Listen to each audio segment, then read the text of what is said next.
Terima kasih Bapa, Engkau sungguh baik memelihara hidup kami. Bahkan apa yang tidak kami pikirkan, Engkau senantiasa bekerja, cabut tangan dan menyediakannya. Terpujilah Engkau Bapa yang mengasihi anak-anak. Dan dengan segala kerendahan hati kami mau tunduk di dalam otoritas-Mu untuk mendengarkan isi hati-Mu. Mampukan kami untuk menyenangkan. Dalam nama Tuhan Yesus kami berdoa. Haleluya. Amin. Amin. Shalom. Shalom. Mari kita buka firman Tuhan di dalam Mazmur pasal 73. Mazmur pasal yang ke-73.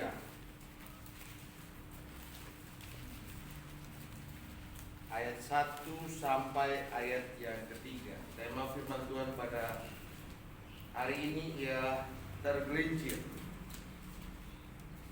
Mazmur pasal 73 ayat 1 sampai 3. Mari kita baca firman Tuhan. Saya akan bacakan ayat pertama, Bapak Ibu Saudara bacakan ayat yang kedua, kemudian kita baca bersama-sama ayat yang ketiga. Demikian firman Tuhan. Mazmur Asaf. Sesungguhnya Allah itu baik bagi mereka yang tulus hatinya, bagi mereka yang bersih hatinya. Tetapi aku sedikit lagi, maka kakiku terpleset, nyaris aku tergelincir. Sebab aku cemburu kepada pembual-pembual, kalau aku melihat kemunculan orang-orang fasik. Demikian firman Tuhan. 28 Februari tahun 2022, pesawat Pilatus milik PT SAS mengalami kecelakaan saat mendarat di Bandara Bilorai, distrik Sugapa, Kabupaten Intan Jaya, Papua. Jadi ini terjadi karena ban pecah saat mendarat di Bandara Bilorai. Meskipun saya nggak pernah ke sana, tapi kondisi ini terjadi karena ada 3 alasan.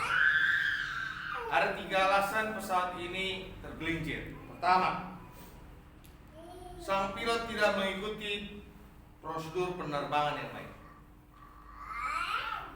Yang kedua, situasi dan kondisi di lapangan.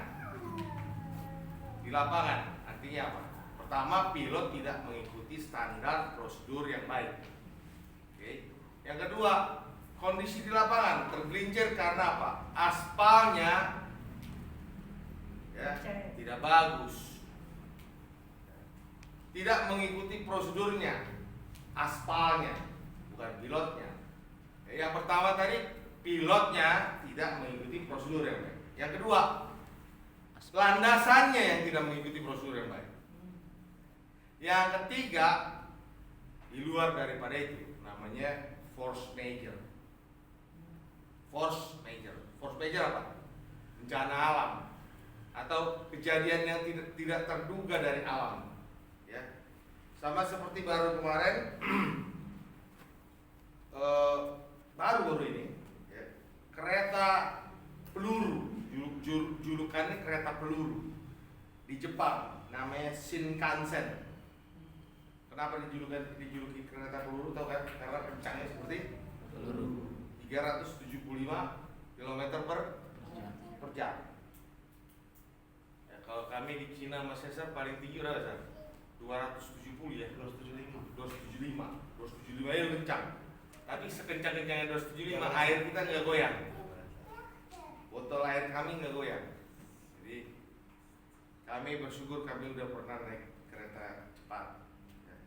Dan kami makan daging babinya enak juga di kereta.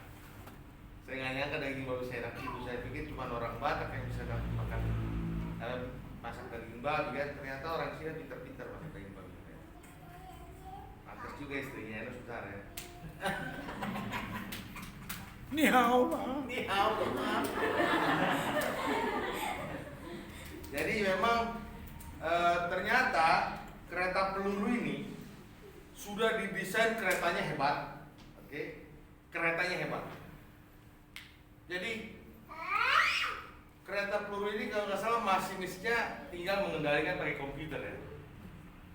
Kemudian kereta peluru ini didesain landasannya juga hebat, ya kan? Relnya hebat, semuanya hebat kan, mengikuti listrik ya.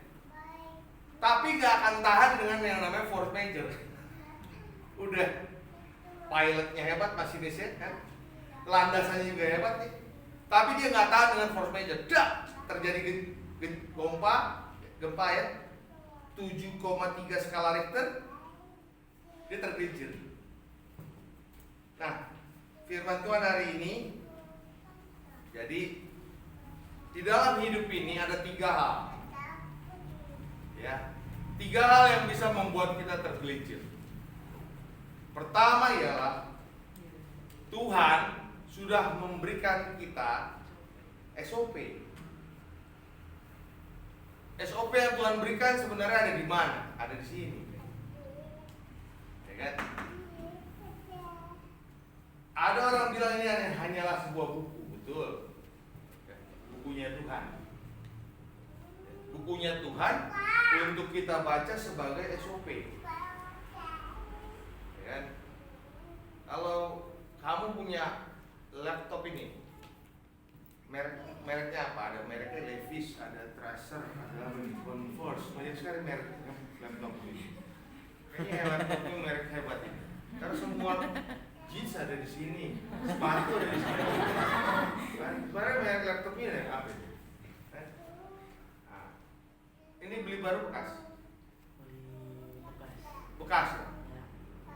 Ada yang pernah beli baru sih? Ya, baik. Kamu beli baru kan? Coba katakan lagi, ketekmu basah.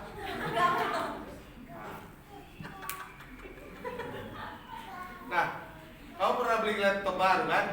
Nah, waktu kamu beli laptop baru, kamu pernah nggak baca bukunya? Ada. Laptopmu itu tidak boleh didekatkan sama apa?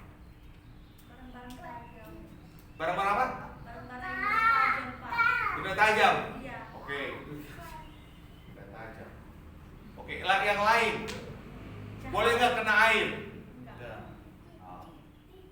Boleh nggak kena telur? Kan lagi masak mungkin ya. Masak telur. Dia lupa, dia pikir nampaknya di sini.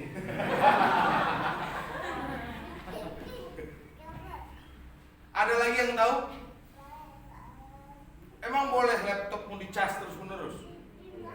Nah, berarti kamu sebagai orang yang punya laptop membaca dengan baik, betul? Tujuannya apa? Supaya awet. Jadi kalau kita mau hubungan kita di dunia ini berjalan dengan benar, dalam berjalan dengan benar kita mengalami kebaikan, kita mengalami hal-hal yang baik dalam versinya Tuhan, sehingga kita masuk dalam bukan expired date yang kita buat.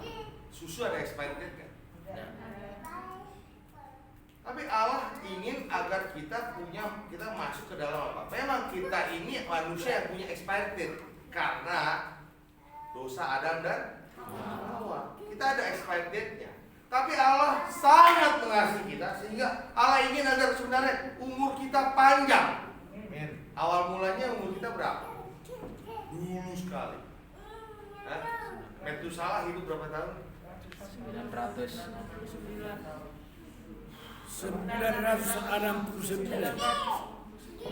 Kamu tahu kenapa angka itu 969? Saya juga nggak tahu.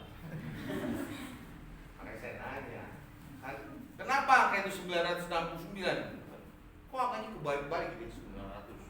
969. Kalau saya orangnya kritis, saya pengen tahu sesuatu. Ya kan? Kenapa angkanya 969? Anda pun kalau belajar selalu kritis. Kritis itu kenapa ya begini? Kenapa harus begini? Tapi kekritisanmu harus didasarkan dalam landasan iman yang benar, supaya kau tidak melenceng.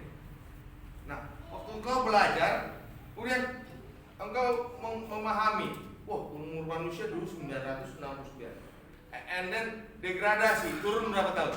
120. 120. Ngerapat kepanjangan. Oke? Dalam 120 sekarang masuk, katakan umur manusia berapa? 70, 80. 70 sampai 80. Namun sekarang umur manusia berapa? Lebih dari 80. Enggak. 50 juga udah mati. Stroke. Ya kan? Sakit jantung kenapa? Karena banyak kan orang nias. Makan babi mulu, acara sini babi. Acara sini babi. Saya pernah acara di Des 3 kali sehari babi ke saya. Akhirnya saya potong-potong lah babi ini. Saya bilang, saya nggak mau mati bareng aja gitu. Saya dari ke belakang, kita mati bareng aja. Jangan saya mati sendiri, ya kan? Kamu kasih saya babi-babi terus 3 kali sehari. Kan? Acara baptisan pagi, siang ada acara ini, sore lagi ada KKR kan? Bapaknya kan ngasih saya babi, bapak ini aja. Jelas saya nggak mau mati sendiri nih. Saya potong-potong, saya bagi-bagi jemaat kan.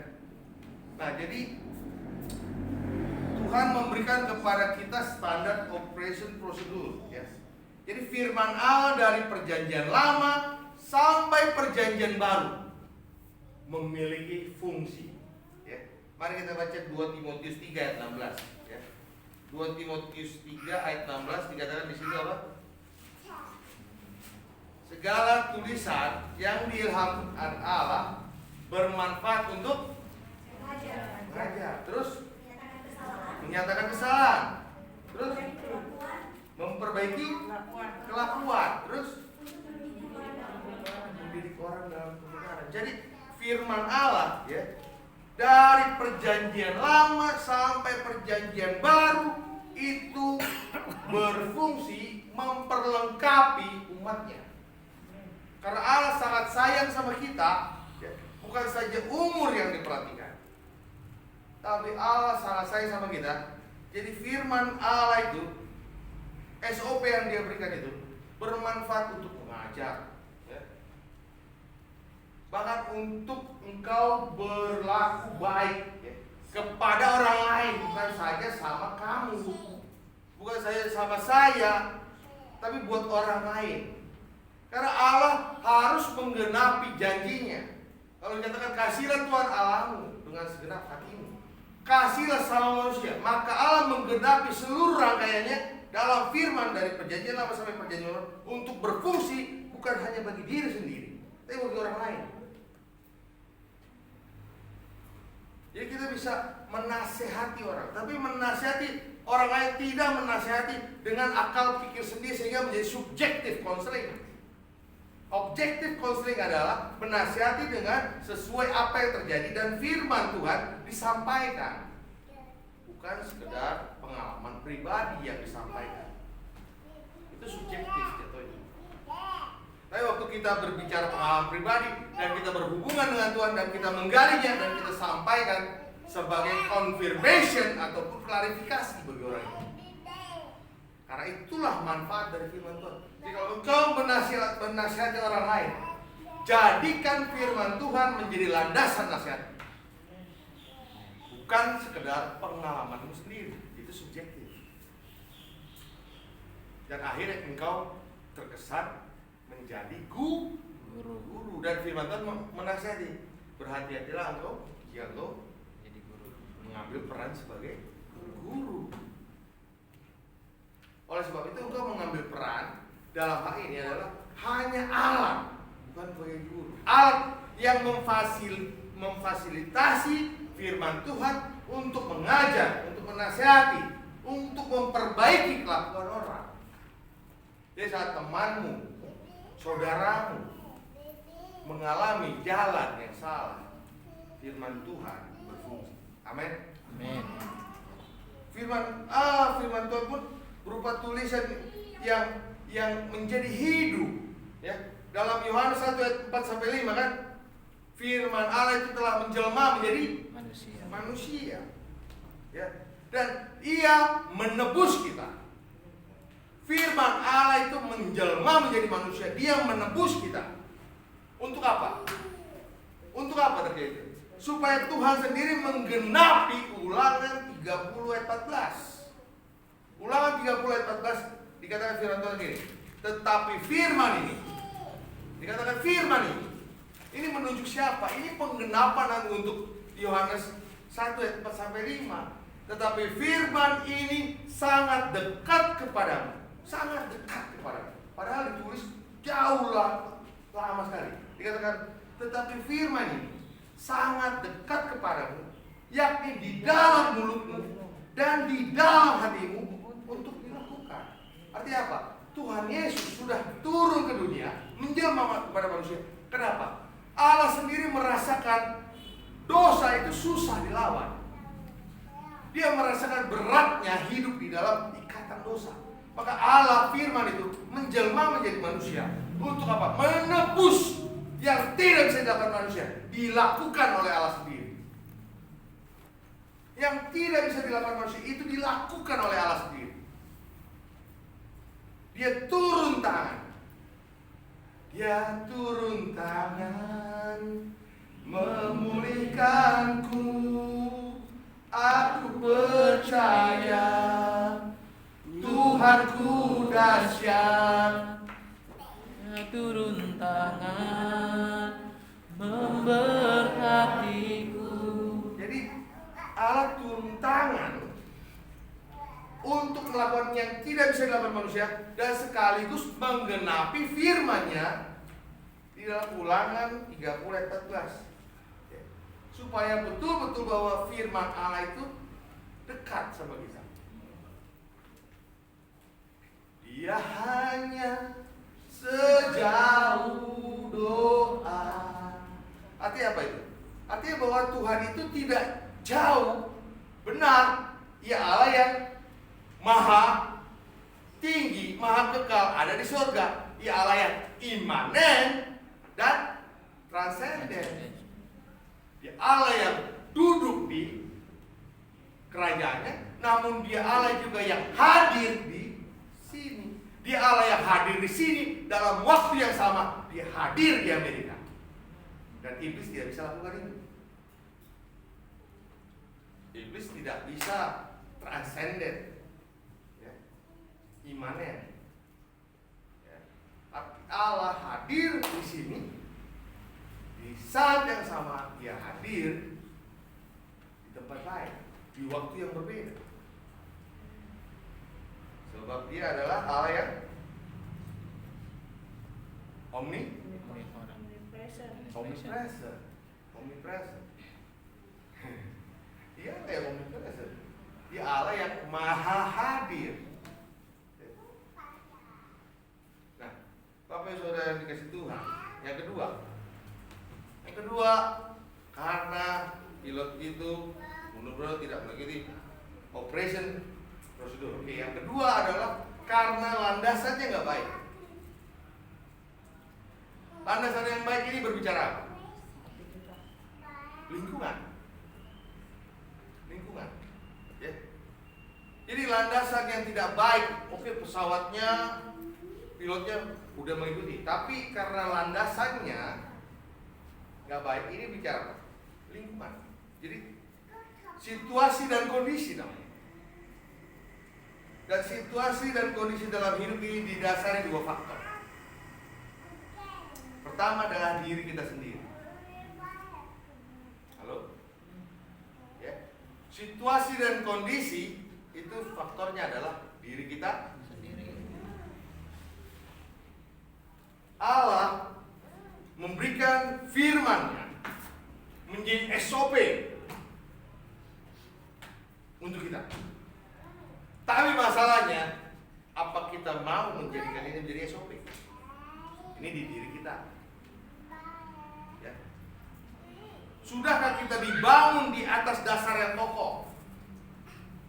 1 Korintus 3, 10-11. Kalau salah seorang baca, ya. Salah seorang baca juga Kolose 3, 9-10. Sudahkah kita ini menjadi manusia yang baru? 1 Korintus 3, 10-11. sudahkah kita dibangun di atas dasar yang kokoh? Salah seorang baca Kolose 3 ayat 9 sampai 10. Ya. 11. Sesuai dengan kasih karunia Allah yang dianugerahkannya kepadaku, aku sebagai orang yang dibangunkan dan dapat telah meletakkan dasar, dan orang lain membangun terus di atasnya, tetapi tiap-tiap orang harus memperhatikannya, bagaimana ia harus membangun di atasnya. Karena tidak ada seorang pun yang dapat meletakkan dasar lain daripada dasar yang telah diletakkan, yaitu Yesus Kristus. Stop. Jadi gini, diri kita sendiri. Saya katakan begini, Anda bermain golf, main golf ya. Kalau dasarmu nggak tepat, sampai kapanpun engkau kagak bisa menjadi pemain golf yang hebat. Pikiran apa kau mau dasarmu, kau biasa ini harus lurus, ini harus lurus. Inilah pengayunnya, ini harus fleksibel. Jadi main golf itu satu keras, satu lembut. Ini pengayunnya, ini nggak boleh, ini harus lurus. Ini nggak boleh goyang, nggak boleh pas begini goyang begini. Itu bola kemana-mana. Dan ini pengayunnya, ini yang lembutnya, ini yang keras, ini harus keras. Dan pinggul ini bergerak, dia bergerak.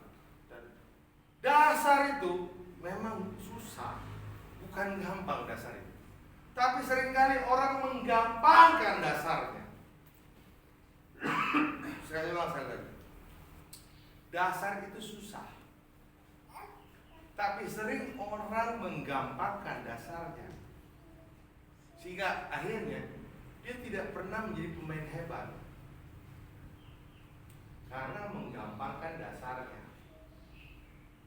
Makanya saya bilang sama kamu, waktu kamu punya anak, waktu dia ada di SD, kamu gampang-gampangin dia, maka dia tidak akan menjadi orang yang sukses. Karena kau sudah menaruh dasarnya udah salah, namanya juga sekolah dasar. Di sana kau gampangin matematikanya, kau bantu-bantunya. Sebagai ibu atau bapak, meskipun engkau membantu dia, tapi engkau tidak menyelesaikan masalah hidupnya di kemudian hari. Engkau memiliki kasih yang salah. Karena kasih harus berjalan bersamaan dengan ketegasan. Kasih saat tidak berjalan bersamaan dengan ketegasan itu bukan kasih yang benar. Allah tidak mengasihi kita tanpa tegas. Allah mengasihi kita dengan tegas. Karena kasih dan ketegasan itu harus berjalan bersama, tidak terpisah. Dan memang dasar itu susah. Tapi kesusahan itu bukan untuk digampangkan. Segala sesuatu yang susah, ingat, bukan untuk dimudahkan. Susah itu untuk dijalani. Susah itu untuk dijalani, bukan untuk dimudahkan. Allah sengaja membuat segala sesuatu hidup itu memang ada yang susah. Untuk apa? Untuk dijalani. Tapi kalau yang susah itu untuk digampangkan, itu adalah trikinya iblis, liciknya iblis. Dan saat engkau memasukinya, engkau berarti masuk dalam tipuan iblis. Tidak ada shortcut. Tapi dunia kita mengenal sekarang shortcut. Tujuannya apa? Itu strategi iblis. Coba Anda berpikir gak apa yang dinamakan dengan social distance ini? Social distance juga salah satu dari trikinya iblis. Kalau direnungkan, Allah adalah kasih. Social distance, engkau dibikin menjadi apa? Terpisah. Tadinya engkau melekat. Social distance itu dipisahkan namanya. Bayangkan, waktu saya kena sakit, saya mau pulang ke rumah saya. Mama saya bilang, kau gak boleh pulang ke rumah. Loh, istri saya. Kenapa saya gak boleh pulang ke rumah? Dia mati, aku mati. Kalau kau mati, gak mati, ya gitu kan? Nah gitu, apa kita kan di waktu diberkati gitu. Apakah kau mengasihi? Ya. Dalam suka, duka, sakit, senang kan? Apa namanya berarti tambahin. Kalau kau mati, dia mati ya. Ada nggak sih? Nggak ada. Tapi kan hidup semati, ya kan? Hidup semati kan? Hidup semati kan dibilang kan? Betul kan? Tapi kan itu namanya hidup semati. Sebenarnya disimpulkan dalam semuanya hidup semati. Satu hidup, satu mati.